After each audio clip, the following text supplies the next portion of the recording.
আসসালামু আলাইকুম ভিউয়ার্স, তাজমহল পদ্মা গ্যালারির পক্ষ থেকে সবাইকে শুভেচ্ছা স্বাগতম। ভিউয়ার্স, আজকের এই ভিডিওতে দেখাই দিব ম্যাট্রেসের কমন সাইজগুলো। আমরা অনেকেই ম্যাট্রেস নিতে চাই, কিন্তু আসলে কমন সাইজ কত কত হয় অথবা কোন কোন সাইজের ম্যাট্রেস আপনি অ্যাভেলেবেল মার্কেটে পাবেন এটা আমরা অনেকেই জানি না। মার্কেটে অ্যাভেলেবেল আপনি 4টা সাইজের ম্যাট্রেস পাবেন। এগুলো আসলে আপনার সিঙ্গেল, সেমি ডাবল, ডাবল আর আসলে ফ্যামিলি সাইজ।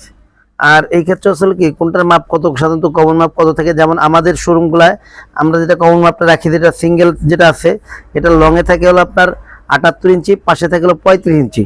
এরপরে যেটা আপনার সেমি ডাবল আছে এটা লংয়ে আছে হলো আপনার 78 ইঞ্চি, পাশে আছে হলো আপনার 45 ইঞ্চি। এরপরে যেটা আছে এটা হলো 5x7 অর্থাৎ ডাবল সাইজের, ডাবল সাইজটার লংয়ে থাকে হলো আপনার 78 ইঞ্চি, পাশে আছে হলো আপনার 57 ইঞ্চি। এরপরে যেটা আপনার ফ্যামিলি সাইজ, ফ্যামিলি সাইজের অ্যাভেলেবেল মাপ হচ্ছে হলো আপনার লংয়ে আছে হলো আপনার 79 ইঞ্চি, পাশে আছে আপনার 68 ইঞ্চি। এটা তো আমি কমন সাইজগুলোর দাম বললাম, মানে বললাম আপনার সাইজটা বললাম। এছাড়া যে কোনো সাইজের ম্যাট্রেস আপনার লাগলে আপনি কাস্টমাইজ করে নিতে পারবেন। যারা আমাদের থেকে ম্যাট্রেস নিতে আগ্রহী তারা আমাদের স্ক্রিনে আমরা যোগাযোগ করবেন।